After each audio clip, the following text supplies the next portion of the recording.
Hello दोस्तों, कैसे आप लोग। मैं उम्मीद करता हूं कि आप अच्छे होंगे और आपका पढ़ाई अच्छा चल रहा होगा। चलिए आज के इस वीडियो में हम बात करेंगे मैथ के बारे में। डीएफसीसीआईएल के एग्ज़ाम में आया हुआ ये मैथ है, 2016 में आया था। इससे पहले मैं आपको 2018 का पूरा पेपर करा दिया हूं, ये 2016 का है। तो चलिए देखते हैं इस वीडियो का पहला क्वेश्चन क्या है। ठीक है, तो चलिए देखिए इसमें पूछ रहा है क्या कि आपको रेशियो दिया गया है, 3 रेशियो आपको दिया गया है और आपसे पूछा क्या है कि इसका कंपाउंड रेशियो क्या होगा। मतलब तीनों रेशियो के मिलाकर हमें एक कंपाउंड रेशियो बनाना है। चलिए मैं थोड़ा सा आपको कंसेप्ट बता देता हूँ कंपाउंड रेशियो का कैसा होता है, उसके बाद ये क्वेश्चन बन जाएगा। जैसे कि मान लीजिए आपको 3 रेशियो दिया है, A ratio B, comma C ratio D और कॉमा ई रेशियो एफ अगर दिया हुआ है आपको, तो इसको कैसे कंपाउंड रेशियो में लिखिएगा। तो इसको सिंपल जब कंपाउंड रेशियो में आपको लिखना होगा तो ए बाई बी गुने में क्या तो सी बाई डी गुने में क्या तो ई बाई एफ, इतना ही बात आपको लिखना होता है। तो इसको लिखिए, आपको पता चल जाएगा। देखिए 2/3 जो क्वेश्चन दिया गया है उसको, फिर 4/7 और गुने में कितना तो 5/6। अब कोई कट रहा है तो उसको काट दीजिए। जैसे कि यहाँ देखिए ये कट रहा है कितना, 2 से 3 और 2 से ये कितना तो 2। तो ऊपर में कितना हो जाएगा 4×5 = 20 बटे में कितना तो 7×6 कितना नहीं 7×9 = 63। ठीक है, तो ये हो जाएगा आपका 20:63 हो जाएगा। तो ये देख लीजिए ऑप्शन कहाँ पे है, तो आपका ऑप्शन नंबर 1 है। ये सही हो गया। चलिए ठीक है, देखते हैं नेक्स्ट क्वेश्चन। देखिए नेक्स्ट क्वेश्चन क्या कह रहा है। ये क्वेश्चन है आपका 2 नंबर। कह रहा है ए एक पूर्णांक है और बी एक प्राकृतिक संख्या। पूर्णांक का मतलब समझते हैं ना, इंटीजर। और प्राकृतिक संख्या मतलब नेचुरल नंबर। ठीक है, काफ़ी लोग बोलते हैं कि सर अंग्रेजी में भी बताइए, तो इसीलिए मैं लिख देता हूँ कोई टर्म। ठीक है, अब देखिए आपसे ए इंटरसेक्शन बी पूछा है। सबसे पहले बात कि ए इंटरसेक्शन बी का मतलब ये होता है कि जो दोनों में प्रेजेंट हो, जो इसमें भी हो इंटीजर में भी और ये नेचुरल नंबर दोनों में, इसका मतलब होता है दोनों में प्रेजेंट हो। जो संख्या दोनों में कॉमन होगा वही आंसर होगा। तो चलिए मैं पहले थोड़ा सा आपको इसके बारे में बताता हूँ। देखिए ये क्या है कि इंटीजर ए के बारे में बात कर रहे थे। इंटीजर में क्या होता है, नेगेटिव से लेकर के नेगेटिव टू पॉजिटिव, कोई भी नंबर नेगेटिव से लेकर के पॉजिटिव के बीच में कुछ भी होगा तो सब इंटीजर है। इंक्लूडिंग जीरो मतलब जीरो को मिला करके, इंक्लूडिंग जीरो मतलब जीरो भी आता है इंटीजर के अंदर। लेकिन अगर मैं बी में जो यहाँ पे दिया है इसका अगर मैं बात करूँ आपसे नेचुरल नंबर का, तो ये कहाँ से शुरू होता है, तो 1 2 3 मतलब यहीं से ये शुरू होता है। तो आप यहाँ पे क्या देखें कि इसके अंदर इंटीजर के अंदर क्या आ सकता है। तो मान लीजिए हम इंटीजर के अंदर ले लेते हैं, कुछ भी आप नंबर पॉजिटिव से नेगेटिव तक ले सकते हैं। तो इंटीजर के अंदर हम सपोज मान लेते क्या -4 -3 -2 -1 0 1 2 3 4, ये सब इंटीजर हो गया। और नेचुरल नंबर क्या हुआ तो 1 2 3 4। तो इस दोनों में आपको कॉमन क्या दिख रहा है, तो कॉमन आपको दिख रहा है अगर ये बी है और ये है, तो अगर मैं पूछूं कि ए इंटरसेक्शन बी मतलब जो दोनों में कॉमन है, तो दोनों में कॉमन क्या दिख रहा है 1 2 3 4, यही सब कॉमन दिख रहा है ना। तो इसका मतलब क्या होगा कि जो हमें ए इंटरसेक्शन बी आएगा ये किसके कैसा नंबर के बराबर आपको दिख रहा है, तो ये भी आपको नेचुरल नंबर के बराबर ही दिख रहा है। नेचुरल नंबर के बराबर दिख रहा है, तो आंसर क्या हो जाएगा नेचुरल नंबर, यानी कि प्राकृतिक संख्या, ऑप्शन बी हो जाएगा। ठीक है, दोनों में कॉमन था यही आंसर इसका हो जाता है। चलिए देखते हैं नेक्स्ट क्वेश्चन। देखिए ये क्वेश्चन इस सेट का सबसे अच्छा कंसेप्चुअल क्वेश्चन है। अगर आप सीधे सीधे फार्मूला जानते हैं इस क्वेश्चन का तो नहीं बना पाइएगा। चलिए देखिए मैं कंसेप्ट आपको पूरा बताता हूँ इसका। क्या कह रहा है कि एक स्कूल में 250 छात्र हैं, जिनमें से केवल 50 फुटबॉल, केवल यहाँ केवल जो लगा है ना, सबसे बड़ी बात यही है, इसी चीज़ को इसमें ध्यान रखना होता है। केवल 50 फुटबॉल, 47 शतरंज और 40 टेनिस खेलना पसंद करते हैं। 35 छात्र फुटबॉल और टेनिस दोनों खेलते हैं। 33 छात्र शतरंज और टेनिस दोनों खेलते हैं और 38 छात्र फुटबॉल और शतरंज दोनों खेलना पसंद करते हैं। 27 छात्र तीनों में से किसी भी खेल को खेलना पसंद नहीं करते हैं। ठीक है, तो उन छात्रों की संख्या बताइए जो तीनों खेल खेलना पसंद करते हैं। चलिए मैं इसको आपको वेन डायग्राम के थ्रू समझाते हैं ताकि ज़्यादा अच्छा समझ पाइएगा। देखिए पहले तो 3 खेल है, तो तीनों खेल के लिए आप एक वेन डायग्राम बना लीजिए। ये डायरेक्ट फार्मूला से आप तब कर पाइएगा जब आप फार्मूला को समझते हैं, तब सिर्फ याद किए हैं तो नहीं होगा। देखिए ये मैं मान लेता हूँ किसके लिए, तो फुटबॉल के लिए। ठीक है, पहला है कितना फुटबॉल। अब देखिए जब ही ओनली दिया हुआ है तो इसका मतलब केवल या ओनली दिया है, तो इसका मतलब क्या, ये सिर्फ इस घर का बात कर रहा है, इतना घर का बात कर रहा है, तो ये इसका कितना दिया है 50। उसी तरह से शतरंज का कितना दिया है ओनली, तो 47। और उसी तरह से आगे किसका दिया हुआ है, तो टेनिस का दिया हुआ है, टेनिस का दिया है ना 40। ठीक है, अब देखिए दोनों किसका दिया हुआ है, तो सबसे पहले बात 35 दिया है फुटबॉल और टेनिस का, तो फुटबॉल आपका इधर हो गया, टेनिस इधर है, फुटबॉल टेनिस का कितना है 35। उसके बाद आगे देखिए कि 33 दिया है किसका, शतरंज और टेनिस का, तो शतरंज हो गया और टेनिस कितना 33। उसके बाद 38 किसका दिया, तो फुटबॉल और शतरंज का, तो 38 आपका यहाँ हो जाएगा, इसके दिया है। अब देखिए आपसे क्या बोला है क्वेश्चन में कि 27 टोटल छात्र कितना है, तो 250। ठीक है, और 27 जो है वो कुछ नहीं खेलता है, तो उस 27 को तो पहले हटाइए दीजिए, खेल के घर में वो आएगा ही नहीं। तो आपको टोटल खेलने वाला लोग कितने हो गए, तो 223 लोग हो गए जो खेलेंगे टोटल। या तो एक खेल खेलेंगे या 2 खेल या 3 खेल, कोई भी प्रकार के खेल वो खेलने में शामिल होगा। इतना बात आपको समझ में आ गया। ठीक है, चलिए अब इससे आगे देखिए मान लीजिए कि आपसे पूछा क्या है, कि यही पूछा है कि तीनों जो खेल खेलते वो, तो तीनों खेल खेलने के लिए ये घर है जो भी मैं बना रहा हूँ, इसको आप x मान लीजिए। ठीक है, x मान लीजिए, ये अगर निकल गया x तो हमारा काम हो जाएगा। ठीक है, अब ये देखिए 38, ये जब ये सिंगल दिया था, जैसे फुटबॉल के लिए ये 50, शतरंज के लिए 47 और इसके लिए जो टेनिस के लिए 40 दिया था, इसमें सिंगल केबल लगा था।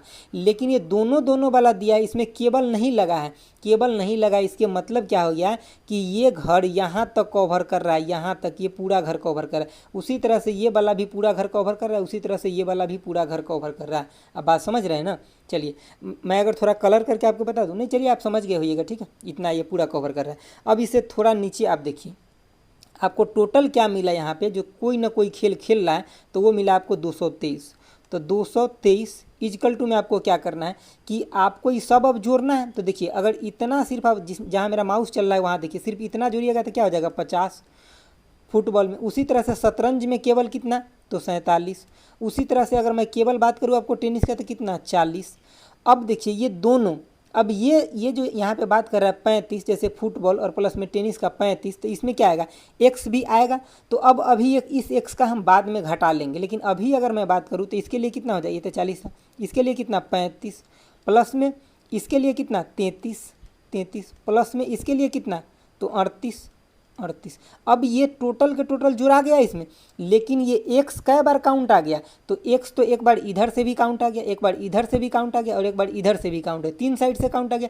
लेकिन आना कितने चाहिए था, एक बार काउंट आना चाहिए ना, लेकिन 3 बार आ गया। तो हमें क्या करना पड़ेगा, उसमें से 2 एक्स घटा लेना पड़ेगा। अब इस क्वेश्चन का ये हो गया कि आप समझ के बनाना, तो यहाँ से अगर आप एक्स निकालिएगा तो आपका 10 आ जाएगा। लेकिन आप सोचिए कि हम फार्मूला से कैसे बनाएं, तो चलिए हम फार्मूला से भी इसको बता देते हैं। देखिए अब थोड़ा टाइम दीजिए, मैं फार्मूला से आपको इसको बता देता हूँ कि फार्मूला से आपको कैसा करना है। आप जो फार्मूला याद किए होइएगा कि मतलब प्रोबेबिलिटी ए इंटरसेक्शन बी, या पहले मैं यूनियन के फॉर्म में आपको बता देता हूँ, उसके बाद आपको इंटरसेक्शन अपने आप समझ में आ जाएगा। देखिए A union B union C, ये चीज़ याद किए होइएगा, इजकल टू में प्रोबेबिलिटी ए प्लस में क्या, प्रोबेबिलिटी बी प्लस में प्रोबेबिलिटी सी, ये, और माइनस में भी किए होइएगा probability A intersection B minus probability B intersection C minus probability A intersection C. आप खाली देखते रहिए फार्मूला। उसके बाद probability A intersection B intersection C, ये चीज़ आप याद किए होइएगा। लेकिन ये फार्मूला कंडीशन पे वैलिड होता है, इस क्वेश्चन में वैलिड नहीं होगा, इसीलिए मैं ये लिखा हूँ, क्योंकि ये तब वैलिड होता है जब यहाँ पे आपको प्रोबेबिलिटी ए बी और सी जो दिया रहता है उसमें ओनली नहीं लगा रहता है। जब इस पूरा वॉल्यूम को कवर करते रहेगा, ये पूरा गोला को, इस पूरा गोला को कवर करते रहता है, तब के लिए होता है। तो अभी तो इसको कवर नहीं करता है। तो अभी अगर आपको फार्मूला से बनाना है तो इस फार्मूला में चेंजिंग लाना पड़ेगा। क्या चेंजिंग लाना पड़ेगा कि आपको यहाँ पे इसके साथ इसको प्लस करना पड़ेगा, आपको माइनस ये चीज़ें करना पड़ेगा, वो भी 2 टाइम माइनस करना पड़ेगा, तब आप यहाँ से भी निकाल सकते हैं। तो अब आपको चेंजिंग क्या करना है, इसको प्लस करिए, इसको प्लस करिए और इसको प्लस करिए। और यहाँ पे 2 टाइम क्यों करना है, क्योंकि यहाँ पे इस सभी टर्म में क्या हुआ, ये खून बार काउंट आ गया है, लेकिन आना चाहिए एक ही बार, लेकिन ये 3 बार आ गया, तो एक बार घटेगा। तो इसीलिए अब यहाँ इसके प्लस की जगह माइनस करना होगा आपको, और इसको 2 से गुना करना पड़ेगा। ठीक है, तब आपको ये चीज़ें, क्योंकि आपको निकालना है ये चीज़ें आपको क्या करना है, फाइंड। तो आप यहाँ से देखिए, अब ये आपको दिया था कितना, तो ये आपको दिया था 223, यही दिया है टोटल का, यही दिया है। उसके बाद आपको ये सब चीज़ दिया हुआ है, तो ये सब चीज़ दिया है तो सबका वैल्यू बैठा दीजिए। कितना दिया हुआ है, तो एगो 50 दिया है, एगो कितना 47 दिया है, 47, दूसरा कितना 40 दिया है। उसके बाद कितना, इसको आपको प्लस करना है, तो आप प्लस फिर से कर दीजिए, तो कितना हो जाएगा 38, 38 प्लस में कितना 35, प्लस में कितना 33, और माइनस में कितना 2, और प्रोबेबिलिटी ये अलग है यहाँ से, ठीक है। Probability A intersection B intersection C, जो ये तीनों को कवर कर लेता है। फिर यहाँ से कैलकुलेशन कीजिएगा आप, तो आपको यही आ जाएगा, probability A intersection B intersection C equal to में कितना, तो 10 आपको आ जाएगा ये चीज़ें, ठीक है। ये आपको सिर्फ जोड़ घटाव ये आपको करना है, ठीक है। तो यहाँ से तो आप सिर्फ अगर वो फार्मूला याद करके बैठे हुए तो नहीं, क्वेश्चन को समझना बहुत ज़्यादा जरूरी है। पूरे सेट में ये क्वेश्चन सबसे ज़्यादा समझने वाला था, ठीक है। तो आप समझ गए होइएगा क्वेश्चन को। चलिए मैं एक बार आपको आंसर दिखा देता हूँ जो मैं बनाया हूँ, ठीक है। देखिए इसका आंसर हो जाएगा आपका ये ऑप्शन नंबर 4। तो मैं कहूँगा कि आप इसको ऐसे ही बनाइए समझ करके। क्वेश्चन को आप समझ लिए तो बनाना बिल्कुल आसान होगा, क्योंकि ओनली ये दिया था, ओनली ये दिया था, ओनली ये दिया था, और हमें x निकालना था। जबकि ये 35 था, ये यहाँ तक पूरा कवर कर रहा था। उसी तरह से 38 यहाँ तक पूरा कवर कर रहा था, और ये 33 यहाँ तक पूरा कवर कर रहा था। तो ये अब 3 बार काउंट में आ गया, लेकिन एक ही बार लेना था, तो इसीलिए हमें इसमें से 2x घटा लिए, और बस हमारा काम फिर हो गया, ठीक है। चलिए देखते हैं नेक्स्ट क्वेश्चन। देखिए नेक्स्ट क्वेश्चन क्या कह रहा है, कह रहा है 15 के पावर में 17 है, 4 के पावर में 9 है, और 6 के पावर में 8 है। इसका आपसे क्या पूछ रहा है कि अभाज्य गुणनखंड, मतलब प्राइम फैक्टर। दोस्तों 3 फैक्टर होता है, आप तीनों को याद रखिएगा। देखिए जैसे एक होता है प्राइम फैक्टर, दूसरा होता है टोटल फैक्टर, तीसरा इवन फैक्टर, और चौथा क्या, तो ऑड फैक्टर। अगर आप ये सब जानते हैं तो कोई भी क्वेश्चन है आपके लिए बहुत आसान रहेगा। चलिए तो मैं थोड़ा थोड़ा आपको सब बता देता हूँ, ताकि आपका रिवीजन होगा। अगर आ रहा है तो रिवीजन कर लीजिए, नहीं आ रहा है तो सीख लीजिए। तो पहले तो मैं क्वेश्चन का आंसर निकाल देता हूँ, उसके बाद ये सब टॉपिक चलिए पहले डिस्कस ही कर देता हूँ। देखिए ये प्राइम फैक्टर क्या होता है, चाहे क्वेश्चन से ही समझिए। देखिए 15 के पावर में कितना 17 दिया गया है, इंटू में कितना 4 के पावर में 9 दिया है, इंटू में कितना, तो 6 के पावर में 8 दिया है। इसको पहले आप प्राइम में तोड़िए, तो प्राइम में तोड़िएगा तो कितना हो जाएगा 5 गुने में 3, और इस दोनों का पावर कितना हो जाएगा, तो 17। बात समझ गए। इंटू में फिर इसका कितना, तो 2 गुने में 2 के पावर में कितना 9, और फिर गुने में कितना, तो 2 गुने में 3 के पावर में कितना 8, यही होगा। तो आप देखिए यहाँ से 2 के पावर में कितना, एगो 2 यहाँ पे, एगो 2 यहाँ पे, तो 2 के पावर में 18 यहाँ से मिल गया, और 9 यहाँ से मिल गया, तो कितना मिल गया 18 और 8। देखिए यहाँ से आपको 18 मिल गया 2 के पावर में, और यहाँ से कितना मिल जाएगा, तो 8 मिल जाएगा। तो 18 और 8 कितना हो जाएगा 26, तो 2 के पावर में कितना हो गया 26 आपको यहाँ से मिल गया। उसके बाद गुने में क्या, 3 के पावर में 17 आपको यहाँ से मिल गया, और 3 के पावर में 8 यहाँ से मिल गया, तो 17 और 8 कितना हो गया 25, तो 3 के पावर में कितना 25। ये सब क्योंकि हमें प्राइम फैक्टर में लिखना है। फैक्टर में लिखने के लिए सबसे पहले बात हमें क्या करना पड़ता है कि इसको हमें प्राइम नंबर में कन्वर्ट करना पड़ता है। तो 2 3 क्या है प्राइम नंबर। उसी तरह से यहाँ देखिए 5 एगो यहाँ है और 5 एक ही है, तो ठीक है। तो 5 के पावर में कितना मिल गया आपको, तो 17 मिल गया। तो अब इसका प्राइम फैक्टर पूछा है, तो प्राइम फैक्टर में क्या होता है कि सिर्फ आपको इसका जोड़ करना होता है, जो इस प्राइम नंबर के पावर में है इसी का जोड़। क्योंकि आप लिखिएगा भी तो 2 के 26 बार लिखिएगा, 3 को 25 बार, इसको इतना बार। तो अब इसको आप जोड़ लीजिए, आपको हो जाएगा देखिए 26, 25 और 17। देखिए अब 25 दूना 50, 51 और कितना 17, तो कितना 8 और 6, तो आपका आंसर क्या हो जाएगा 68 हो जाएगा। तो आंसर तो 68 हो गया। लेकिन अब मैं थोड़ा सा आपको टाइम लूँगा 1 मिनट, लेकिन सब समझा देता हूँ। देखिए जैसे कि इसी क्वेश्चन में अगर हमसे, जैसे कि ये क्वेश्चन था, मैं थोड़ा नीचे कर लेता हूँ 1 मिनट रुकिए ताकि आपको दिखिए। देखिए इसी क्वेश्चन में अगर आपसे टोटल फैक्टर पूछ लेता, टोटल फैक्टर, तो आप कैसे निकालते हैं। टोटल फैक्टर में क्या होता है कि जितना भी प्राइम फैक्टर के पावर में है ना, उसमें आप एक एक जोड़ करके गुना कर देते। जैसे 26 है तो 26 प्लस में कितना 27, गुने में ये 25 है तो 25 गुने 1 तो कितना 26, गुने में कितना 17 है तो 18। ये हो जाता है आपका टोटल फैक्टर। अगर आपसे इवन फैक्टर पूछता है या ऑड फैक्टर पूछता है, तो मान लीजिए हम पहले ऑड फैक्टर ले लेते हैं। ऑड फैक्टर ले लेते हैं। ऑड फैक्टर क्या हो जाता है कि जो इवन के पावर में आप सिर्फ इसको छोड़ देते, ठीक है, इस टर्म को आप छोड़ देते, पहला वाला का जो 2 के पावर में इवन, उसके बाद जो ऑड के पावर में उसको आप ले लीजिए। तो 3 के पावर में कितना 25 है, तो आप कैसे लीजिएगा 26 गुने में कितना 17, फिर 1 जुड़ जाएगा उसमें, तो 18 हो जाएगा, ठीक है। अगर आपसे इवन के पावर पूछे, जैसे इवन फैक्टर पूछे, तो क्या हो जाएगा।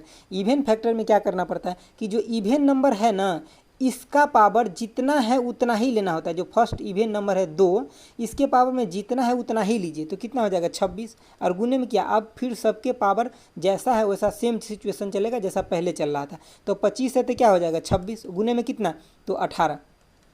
ये हो गया।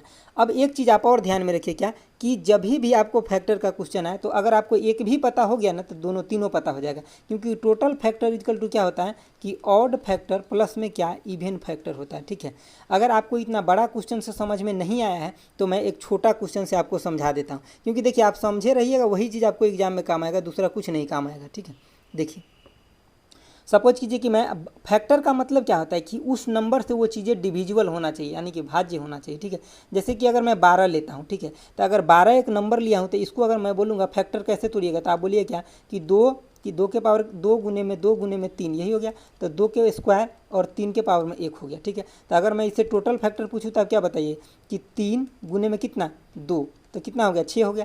अब ये 6 कैसे आया, ये छोटा क्वेश्चन है, इस पर मैं एक्सपेरिमेंट करके आपको बताता हूँ। देखिए ये 12 कौन कौन नंबर से विभाजित हो सकता है, तो 1 से, 2 से, 3 से, 4 से और 6 से और 12 से। अब इसको आप काउंट कीजिए कितना होता है, 1 2 3 4 5 6, आ गया ना 6। तो यही होता है टोटल फैक्टर, जितना नंबर से विभाजित हो सकता है उतना नंबर से। तो जब बहुत बड़ा बड़ा नंबर आ जाता है तो हम ऐसे गिन के तो नहीं देख सकते, इसीलिए इस फार्मूला का यूज होता है। अब देखिए यहाँ पर अगर हम आपसे ऑड फैक्टर पूछ ले, ऑड फैक्टर, ठीक है, ऑड फैक्टर पूछ ले, तो आप क्या बोलिएगा, ऑड फैक्टर हम क्या बोले थे कि सिर्फ जितना पहला वाला को छोड़ देना और दूसरे वाला के पावर में जो रहेगा उसका सेम सिचुएशन चलेगा। तो इसके पावर में क्या है, 3 के पावर में 1 है, तो 1 + 1 जोड़ दीजिए, कितना हो जाएगा 2 हो जाएगा। ठीक है, ये ऑड हो गया। इवन फैक्टर अगर हम आपसे पूछे तो क्या बताए थे कि टोटल फैक्टर इक्वल टू क्या होता है, ऑड फैक्टर प्लस में इवन फैक्टर। तो आपको टोटल पता है कितना 6, तो अगर इवन पूछे तो ऑड भी पता है 2, तो क्या करिएगा 6 - 2, तो कितना हो जाएगा 4 हो जाएगा।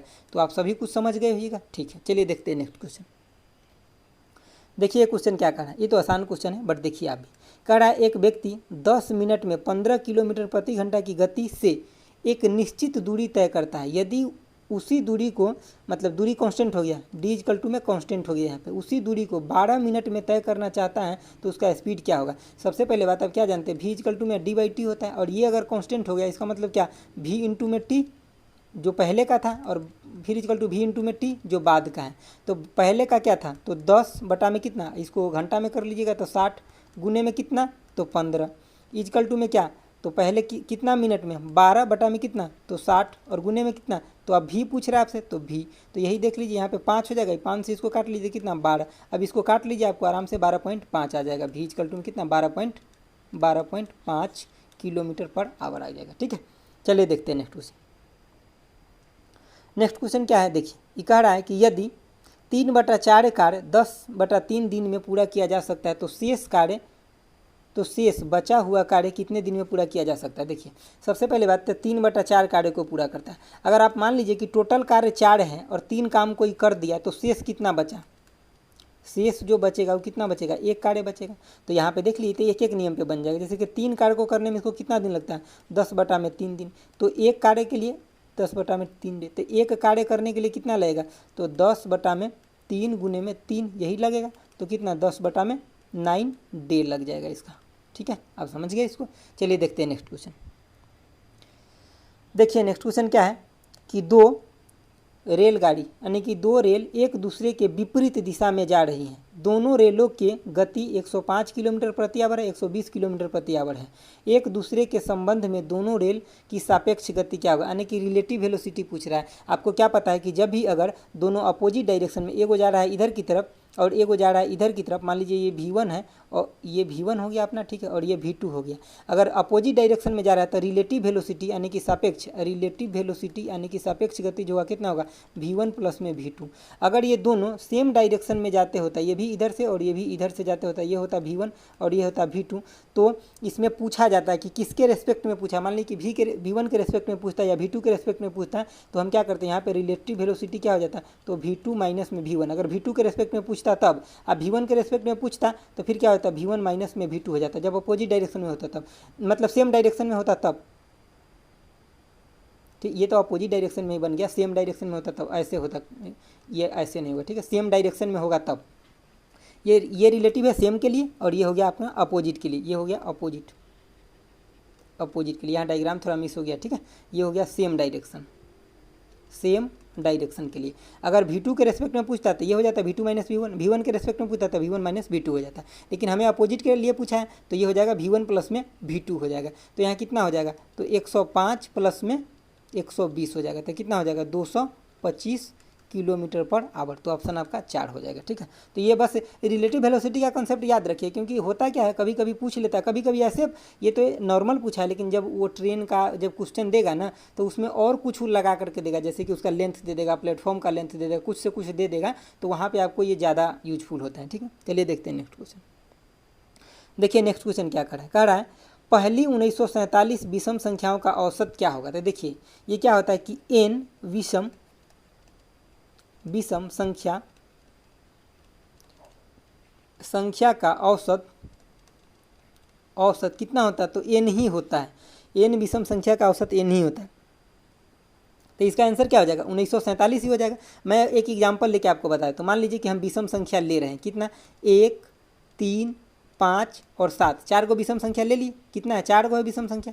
तो इस चारों को आप जोड़िए तो कितना 10 अच्छे कितना हो गया 16 हो गया। और 16 औसत निकालने के लिए आप 4 से भाग भी दीजिए, 4 से भाग दीजिए तो कितना आया 4 आया। तो मतलब 4 को अगर संख्या था तो इसका आंसर कितना है 4 ही है। तो उसी तरह मतलब पहला, ये इसमें ये चीज़ लगा रहेगा पहला, ठीक है। ऐसा नहीं कि कहीं से उठा लिए तब नहीं होगा। मतलब पहला अगर हम 4 को विषम संख्या लिए तो चारों का औसत कितना देखिए 4 हुआ। तो उसी तरह से हम 1947 को अगर विषम संख्या लेंगे तो उसका आंसर कितना हो जाएगा, औसत कितना होगा, तो 1947 ही होगा। चलिए देखते हैं नेक्स्ट क्वेश्चन। देखिए नेक्स्ट क्वेश्चन क्या कह रहा है यदि x प्लस में y का 30% x माइनस वाई के 60% के बराबर है तो y x का कितना प्रतिशत है। देखिए यहाँ पे ये सिंपल क्वेश्चन पूछ लिया है, x प्लस में y कितना 30%, मतलब 30 बटा में कितना 100 इजिकल टू में कितना, तो x माइनस में y इंटू में कितना, तो 60 बटा में 100, ठीक है। इससे ये कट गया और इससे ये भी कट जाएगा, मतलब 2 हो गया। तो इसका कैलकुलेशन क्या हो जाएगा, x प्लस में y इजिकल टू में कितना, तो 2x माइनस में 2y, यही हो गया। अब यहाँ पे निकाल लीजिए तो 3y इजिकल टू में कितना हो जाएगा x हो जाएगा। तो यहाँ पूछा क्या है y का पूछा है तो x के रेस्पेक्ट में, तो y बटा में यहाँ क्या x कीजिएगा तो कितना 1 बटा में 3 आ जाएगा। 1/3 कितने का होता है, तो 33.33% के बराबर होता है, ठीक है। y का पूछा है x के रेस्पेक्ट में, मतलब y बटा में x, ठीक है। चलिए देखते हैं नेक्स्ट क्वेश्चन। देखिए नेक्स्ट क्वेश्चन क्या कह रहा है नीचे दिए गए समीकरण में Q का अधिकतम मान क्या हो सकता है। तो सबसे पहली बात कि Q का यहाँ जो आपको टोटल जोड़कर भी दिया है कितना 1104 दिया है, कितना 1104 आपको टोटल जोड़ के भी दिया है।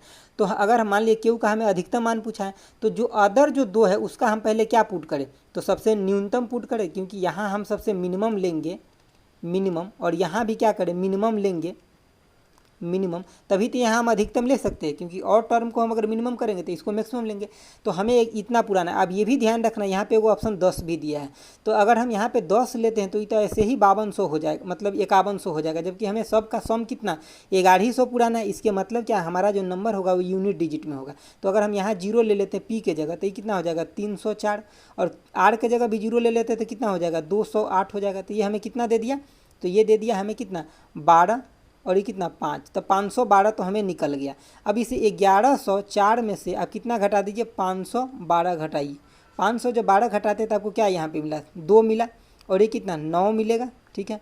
और ये कितना मिल गया आपको 10 में से 5 गया तो 5 मिल गया, तो 592। तो आप यहाँ पे क्या देख रहे हैं बीच में Q के जगह 9 देख रहे हैं, तो ऑप्शन कौन हो जाएगा ए हो जाएगा, ठीक है। करेक्ट, समझ गया बात। चलिए देखते हैं नेक्स्ट क्वेश्चन। देखिए ये क्वेश्चन बहुत कंसेप्चुअल है, कई सारे एग्जाम में आता है, लेकिन अगर कंसेप्ट कम है तो ना बनेगा, ठीक है। लेकिन मैं आज बताऊंगा आपको, रिपीटेशन और नॉन रिपीटेशन दोनों बता दूंगा, याद रख लीजिएगा, कहीं भी आएगा बन जाएगा। देखिए क्या कह रहा है पहली बात कि 2, 5, 6, 7 और 8 अंकों के साथ 4 अंकों वाली कितनी संख्या बनाई जा सकती है।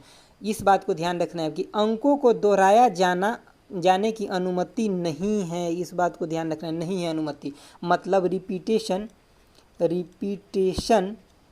इज नॉट अलाउ, मतलब रिपीटेशन क्या है अलाउ नहीं है। तब चलिए इसका पहले कंसेप्ट थोड़ा समझ लेते हैं एक लाइन में, उसके बाद कितने अंकों को बनाना है, संख्या 4 अंकों का। तो सबसे पहले बात है आपके पास 4 प्लेस होगा, 1 2 3 4, ये 4 प्लेस हो गया। अब आपके पास संख्या है कितना टोटल, तो टोटल संख्या है आपके पास, मैं यहाँ लिख देता हूँ, ठीक है। देखिए 2, 5, 6, 7 और 8, मतलब 1 2 3 4 5 गो संख्या है। तो आप पहले स्थान पर कोई भी पाँचों में से एक रख सकते हैं। तो यहाँ पे रखने का कितना ऑप्शन है आपके पास? सब 5। अब तो जो एक संख्या रख दिए उसको आप दोबारा नहीं लेना है क्योंकि रिपीटेशन अलाउ नहीं है। तो आप आपके पास कितना संख्या बचा है? तो चारों में से कोई एक डाल दीजिए, तो 4 गुने में अब आपके पास कितना संख्या बचा?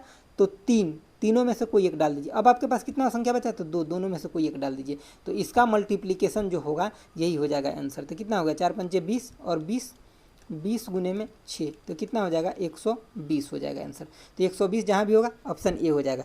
तो ये तब होगा जब रिपीटेशन नॉट अलाउ, यहाँ मैं लिख देता हूँ रिपीटेशन नॉट अलाउ, ठीक है। लेकिन अगर आपसे क्वेश्चन चेंज कर दे, सेम ही डाटा दे दे, चाहे डाटा वो कुछ भी दे दे, कोई मतलब नहीं है। अगर रिपीटेशन अलाउ कर दे तब क्या होगा? जैसे कि रिपीटेशन अलाउ कर दे तब क्या होगा? जब रिपीटेशन अलाउ कर देगा, 4 नंबर के ही बनाना, जैसे 1 2 3 4, 4 गो प्लेस है, तो पहला प्लेस के लिए आपके पास कितना नंबर था? तो 5 गो। लेकिन रिपीटेशन अलाउ है तो दूसरा प्लेस के लिए भी कितना बचेगा? 5 गो। फिर से तीसरा प्लेस के लिए भी 5 गो, फिर से चौथा प्लेस के लिए भी 5 गो। देखिए जैसे कि आप ऐसे समझिए, जैसे कि मान लीजिए आप पार्टी में गए, वहाँ पे क्या है कि एक एक पेशी मिठाई लेना है सबको। तो जो आदमी एक बार ले लिया वो दोबारा नहीं लेगा, मतलब इस कैटेगरी में आ जाएगा। तो मान लीजिए कि 10 आदमी है, तो उसमें से अगर एक कोई आदमी ले लिया, तो अब कितने आदमी को लेना है? सिर्फ 9 ही आदमी को लेना है जब रिपीटेशन अलाउ नहीं है तब। फिर एक आदमी और ले लिया तब 8 आदमी को लेना है, एक आदमी और ले लिया तब 7 आदमी को लेना है, ठीक है। लेकिन जब रिपीटेशन अलाउ कर देगा तो क्या होगा? पहले 10 आदमी ले लिया, फिर से दोबारा भी 10 आदमी आ सकता है ना, फिर से तिबारा भी 10 आदमी आ सकता है ना, क्योंकि रिपीटेशन अलाउ है। तो यही चीज़ होता है यहाँ पे, जब रिपीटेशन अलाउ है तो यही सब आदमी फिर से यहाँ पे आ सकते थे, पाँचों 4 बार आ सकता है। तो कितना? 25 गुने 25 यानी कि 625 इसका आंसर हो जाता है जब रिपीटेशन अलाउ करता तब। मैं उम्मीद करता हूँ कि ये क्वेश्चन आप अच्छे से समझ गए होइएगा, ठीक है। चलिए देखते हैं नेक्स्ट क्वेश्चन। नेक्स्ट क्वेश्चन है आपका, ये देखिए, कह रहा है कि कृष्णा का वर्तमान वेतन जो है 3500 रुपया है, इसमें अगले वर्ष 15% की वृद्धि होनी है। तो कृष्णा का बढ़ा हुआ वेतन कितना होगा? मतलब कितना वृद्धि होगा वेतन में, शेर सिर्फ पूछ रहा है, ठीक है। मतलब बढ़ा हुआ वेतन कितना होगा, तो कितना बढ़ जाएगा वेतन, ये देखिए। तो 3500 गुने में कितना? 15% बटा में 100, इससे इसको काट दीजिएगा तो कितना? तो 35 और 15 से गुना कर दीजिए तो ये कितना हो जाएगा? 30, मतलब 5 150, 175 हो जाएगा ये। और ये कितना हो जाएगा? फिर से 35। तो आप इसको जोड़ लीजिए, 5 और 7 5 12 के 2, 1 बच गया। और ये कितना? 4 और 1 5, 525 बढ़ जाएगा। तो 3500 पहले से था, 525 बढ़ जाएगा, 3500 और 525 तो कितना हो जाएगा? 4025 हो जाएगा, ठीक है। चलिए देखते हैं नेक्स्ट क्वेश्चन। नेक्स्ट है यहाँ पे कि 7 सदस्यों में से 5 सदस्यों यानी कि टीम के चुनने की प्रक्रिया। देखिए आप पढ़े हुए कॉम्बिनेशन 12th क्लास में जरूर पढ़े होइएगा, अगर मैथ पढ़े होइएगा तो, ठीक है। तो इसको क्या होता है, कैसे लिखते हैं कि NCR ऐसे फॉर्म में इसका फॉर्मूला होता है, आप लिख लीजिए।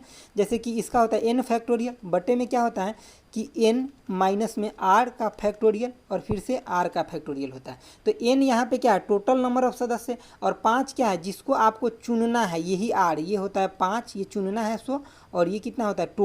टोटल सदस्य होता है। तो यहाँ पे आप देख लीजिए क्या आ जाएगा? 7 आ जाएगा ऊपर में, 7 का फैक्टोरियल, नीचे में कितना आ जाएगा? 7 माइनस में यहाँ 7 रखिएगा, यहाँ 5 तो 2 हो जाएगा, तो 2 का फैक्टोरियल, और गुने में कितना? 5 का फैक्टोरियल। अब इसको आगे कट कर दीजिए। जब कट कीजिएगा तो क्या, देखिए 7 गुने में 6 लिखिएगा, अब आगे 5 का फैक्टोरियल बचा है तो इससे फिर कट जाएगा वो, और नीचे में आपको क्या बच गया? 2 का फैक्टोरियल मतलब 2, तो इससे ही कट जाएगा। तो कितना हो जाएगा यहाँ पे? 3। तो कितना होगा? 7 गुने 3 यानी कि 21 आपका आंसर यहाँ आ गया, ठीक है। समझ गया? आपको ये चीज़ें याद रख लेना है, ठीक है। याद रख लीजिएगा अच्छे से, यहाँ से क्वेश्चन कभी कभी आ जाता है। मैं परमोटेशन कॉम्बिनेशन कभी करा दूंगा अच्छे से, ताकि वहाँ से क्वेश्चन आएगा तो हो जाएगा आपका। अब देखिए ये क्या कह रहा है, कह रहा है एक संख्या इस प्रकार ज्ञात कीजिए कि संख्या का 1/3 4 से 5 अधिक है। मान लीजिए संख्या आप x ले लीजिए, ठीक है, x बटा में 3 कर लीजिए। अभी 1/3 जो है कितना? 4 से 5 अधिक है, एकदम 5 अधिक है तो 5 यहाँ घटा दीजिए, इक्वल टू में 4 कर दीजिए, तो x इक्वल टू क्या हो जाएगा? यानी कि 5 4 9 गुने में कितना? 3, तो ये हो गया 27। कुछ क्वेश्चन बहुत भी ईजी होता है, लेकिन आपको टारगेट क्या करना है कि सब क्वेश्चन बनना चाहिए आपको अच्छे से, एक क्वेश्चन नहीं। अब ये देखिए 45 का आपको बाइंडिंग नंबर पूछा है, तो बाइंडिंग नंबर कैसे निकालते हैं? जो भी आपको नंबर दिया, देखिए कई तरीके से निकाला जाता है, लेकिन जो मैं बता रहा हूँ आप ये इसको याद रख लीजिए, सिंपल है एकदम। देखिए जैसे कि पहले इसको हम 2 से भाग देंगे, तो 2 से कितना? 22 मरतबे ये कट जाएगा, आपके कैरी कितना बच गया 1, उसको आप यहाँ लिखते जाइए। फिर उसको क्या कीजिए कि फिर 2 से भाग दिए तो कितना 11। अब इसके में तो अब कैरी नहीं बचेगा, ऐसे गुना करना होता है, ऐसे इससे गुना किए और जो बचा उसको यहाँ लिख दिए। फिर इसको इससे यहाँ गुना करेंगे, जो बचेगा उसको कहाँ लिख दें, यहाँ तो 0 बचा। चलिए फिर इसको 2 से जब हम देंगे तो क्या बचेगा, 5 मरतबे देंगे तो 10 और 1 हमारे पास बच गया, यहाँ लिख दिए। फिर इसको जब हम 2 से देंगे तो कितना 2 मरतबे 4 और 1 यहाँ लिख दिए 5। फिर जब हम इसको 2 से देंगे तो कितना हो जाएगा 1 हो जाएगा और ये यहाँ पे क्या हो जाएगा 0। अब ये जो आया ना इसी को क्या करते हैं बॉटम से लेकर के टॉप तक लिख देते हैं, यानी कि बॉटम टू टॉप तक लिख देते हैं, वही चीज़ हो जाता है हमारा क्या बाइंडिंग नंबर। तो बॉटम से शुरू कीजिए यहाँ से, तो 1 0 1 1 0 1, यही देख लीजिए जहाँ भी होगा बाइंडिंग नंबर हो जाएगा। तो 10 11 0 1 आपका ऑप्शन बी हो जाएगा। ठीक है, चलिए देखते हैं नेक्स्ट क्वेश्चन। नेक्स्ट क्वेश्चन कह रहा है कि x y की तुलना में 5 गुना तेज कार्य कर रहा है, इसीलिए इसे y से 36 दिन कम लगता है। वह अवधि ज्ञात कीजिए जिसमें y अकेले कार्य को पूरा कर सकता है। तो देखिए यहाँ पे क्या है कि आपका एक छोटा सा कंसेप्ट है, ये अगर आता है तो इस क्वेश्चन को आप 10 सेकंड में बना लीजिएगा। देखिए कैसे कि आपको क्या पता है, मैं कई सारे क्वेश्चन में बता रखा हूँ कि वर्क इक्वल टू में कितना इफिशियंसी इनटू टाइम। आपको इतना बात याद रखना है, अगर वर्क ये कांस्टेंट है तो आपका ये क्या हो जाता है, ये दोनों इन्वर्सली प्रोपोर्शनल हो जाता है। एक दूसरे का रिलेशन कैसा हो जाता है, तो मतलब जैसे कि इफिशियंसी की बात करें तो 1/टाइम, मतलब जिसका इफिशियंसी ज़्यादा होगा टाइम कम लगेगा, और टाइम ज़्यादा होगा और जिसका इफिशियंसी कम होगा उसको टाइम ज़्यादा लगेगा। मतलब जिसका ये ज़्यादा होगा इफिशियंसी ज़्यादा होगा तो टाइम कम लगेगा, इफिशियंसी कम होगा तो टाइम ज़्यादा लग जाएगा। ठीक है, तो देखिए यहाँ पे आपको टाइम किसका रेशियो दिया है, इफिशियंसी का। सबसे पहली बात x है और y है, इसके दोनों के बीच इफिशियंसी मतलब कार्य की कुशलता दिया हुआ है या तेज़ी से कर लेता है, वो क्या होता है इफिशियंसी ही होता है। तो x y की तुलना में 5 गुना तेज कार्य करता है, मतलब अगर x का 5 है तो y का कितना है 1 है इफिशियंसी। तो टाइम क्या हो जाएगा, इसके उल्टा हो जाएगा, तो इसको कितना टाइम लगेगा 1, तो इसको कितना टाइम लगेगा 5। तो इसको अब टाइम देख रहे हैं यहाँ पे कितना ज़्यादा लग रहा है 4 ज़्यादा लग रहा है, लेकिन किस में रेशियो में। ठीक है, 4 ज़्यादा लग रहा है, तो आप यहाँ पे कितना टाइम दिया है कि ज़्यादा लग रहा है वाई को 36 ज़्यादा लग रहा है, यानी कि 36। तो इसका मतलब क्या 4 में क्या करें 9 से गुना कर दे तो ये 36 हो जाएगा। तो आप कंडीशन पूरा हो गया। तो अब आप कुछ नहीं करना, इसमें भी जितना से इसमें गुना किए हैं ना ये टाइम पुराने के लिए, उतना ही से आपको इसमें गुना कर देना, उतना ही से इसमें गुना कर लेना। अब देख लीजिए आपको जो पूछा है सब मिल जाएगा। अगर इफिशियंसी पूछा रहता तो x का इफिशियंसी कितना होता 45, तो y का कितना होता 9। अगर x का टाइम पूछा होता तो 9 और y का टाइम पूछा था कितना 45। तो ये चीज़ें टाइम हो गया दोनों का और ये हो गया दोनों का इफिशियंसी। ठीक है, वर्क इक्वल टू में आपको पता है कि इफिशियंसी इंटू टाइम, आप दोनों को फिर कर लीजिए, 9 गुने 45 इसका भी है 9 गुने 45 इसका भी, क्योंकि वर्क कांस्टेंट है, वर्क का कोई चर्चा नहीं किया क्वेश्चन में। तो y को टाइम कितना लग जाएगा, तो 45 दिन लग जाएगा y को करने में। अगर x को पूछता कितना दिन लगेगा तो x को लग जाता टाइम कितना, तो 9 डे लग जाता है x को काम करने में। ठीक है, चलिए देखते हैं नेक्स्ट क्वेश्चन। आपका नेक्स्ट क्वेश्चन ये है, देखिए कह रहा है कंप्यूटर के अक्षर को कितने प्रकार से व्यवस्थित किया जा सकता है तरीके से ताकि स्वर जो है हमेशा एक साथ रहे। सबसे पहली बात कि इसमें थोड़ा सा कंडीशन दे दिया, अगर कंडीशन नहीं दिया रहता तो आप डायरेक्ट लिख देते, लेकिन कंडीशन दिया है। पहले क्या COMPUTER कंप्यूटर है, इसमें वॉवेल को कह रहा है एक साथ रखना है। वॉवेल क्या होता है, तो AEIOU यही होता है वॉवेल। इसमें कहाँ कहाँ है वॉवेल, तो एगो यहाँ पे है, ठीक है, एक यहाँ पे है और एक यहाँ पे, 3 गो वॉवेल है। तो वॉवेल को आप एगो बाउंड बना लीजिए। तो पहले बात CMPTR यही हो जाएगा 2 4 6 2 8 2 4 5 और आपको O U और E एक साथ हो जाएगा। तो आप देखिए ये तो ये आपका 1 2 3 4 5 को तो ये लेटर है ही है, लेकिन ये एक साथ बाउंड बना लेगा, तभी तो क्या होगा, ये कह रहा है हमेशा साथ रहना चाहिए, मतलब इसके बीच में कोई नहीं आना चाहिए, साथ रहना चाहिए। तो आपको यहाँ इसको कितने तरीके से एडजस्ट कर सकते हैं, तो 1 2 3 4 5 और एक ये हो जाएगा, एक इसका बाउंड हो जाएगा, तो 6 फैक्टोरियल से इसको आप एडजस्ट कर सकते हैं। ठीक है, लेकिन एक बात को ध्यान रखना है, ये कह रहा है कि इसके बीच में, इस तीनों के बीच में कोई नहीं आएगा, लेकिन ये तीनों अपने आप में तो अरेंज हो सकता है ना, जैसे कि अभी लिखा हुआ है OUE, तो इसको आप ऐसे भी तो लिख सकते हैं कि E यू ओ, ऐसे भी तो लिख सकते हैं। इसी तरह से और भी टर्म इसका बन सकता है, मतलब अपने आप में भी 3 फैक्टोरियल से ये व्यवस्थित हो सकता है। तो इसका टोटल अरेंजमेंट कितना हो जाएगा, तो मतलब 6 फैक्टोरियल इंटू में कितना 3 फैक्टोरियल, तो आपका ऑप्शन कौन हो जाएगा 4। ठीक है, अगर ये कोई कंडीशन नहीं दिया होता तो सीधे क्या कर देते 1 2 3 4 5 6 7 8, सीधे कितना हो जाता 8 का फैक्टोरियल हो जाता। अगर कोई इसमें रिपीटेशन नंबर होता तो फिर हम उतना फैक्टोरियल से डिवाइड करते, रिपीटेशन नंबर नहीं होता तो नहीं करते। जैसे कि इसमें रिपीटेशन नंबर नहीं है तो क्या हो जाता, डायरेक्ट 8 का फैक्टोरियल से हम इसको अरेंज कर पाते अगर कंडीशन न दिया होता तब। ठीक है, लेकिन अभी के लिए 6 फैक्टोरियल इंटू में 3 फैक्टोरियल इसका आंसर होगा। ठीक है, चलिए देखते हैं नेक्स्ट क्वेश्चन। देखिए नेक्स्ट क्वेश्चन क्या करा, ये तो डायरेक्ट आपसे इक्वेशन ही लिखवा रहा है। कह रहा है इक्वेशन लिखने के लिए यदि आप x को 8 से गुना करते हैं, मतलब 8x करते हैं, से 8 घटाते हैं, इक्वल टू में कितना 85 प्राप्त होता है। तो ये डायरेक्ट आपको लिखने के लिए खाली कह रहा है। ठीक है, तो 8x माइनस 8 इक्वल टू में 85, तो ये हो जाएगा आपका आंसर। ठीक है, चलिए देखिए नेक्स्ट क्वेश्चन। नेक्स्ट क्वेश्चन ये है कि a इजकल टू आपको ये एगो टर्म दिया हुआ है और b इजकल टू भी एगो टर्म दिया हुआ है। ठीक है, तो ये देखिए सबसे पहले बात इस चीज़ों को आपको समझना पड़ेगा कि ये जो चीज़ दिया हुआ है ये क्या है। तो ये चीज़ें आपको दिया है कि x belongs to natural number. ठीक है, तो आपको पता क्या है, जैसे कि a जो है ये मतलब x जो है नेचुरल नंबर से बिलोंग करता है। तो नेचुरल नंबर क्या होता है, प्राकृतिक संख्या क्या होता है, अभी हम आपको पीछे बताएं 1 2 3 से लेकर के आगे तक।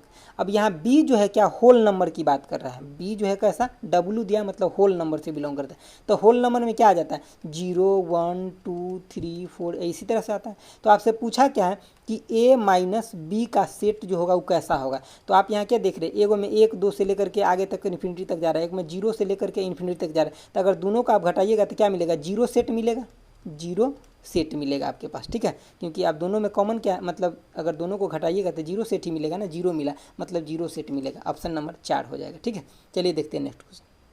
आपका नेक्स्ट क्वेश्चन ये है, कह रहा है कि 6 व्यक्ति ABC XYZ एक साक्षात्कार मतलब इंटरव्यू, इसका मतलब साक्षात्कार का मतलब होता है, बहुत लोग अंग्रेजी पढ़ते हैं उनको ये पता भी नहीं चल रहा है, इसका मैं लिख देता हूँ इंटरव्यू। ठीक है, के लिए साक्षरता के x और y दोनों को चुने जाने की पर्याय का मतलब प्रोबेबिलिटी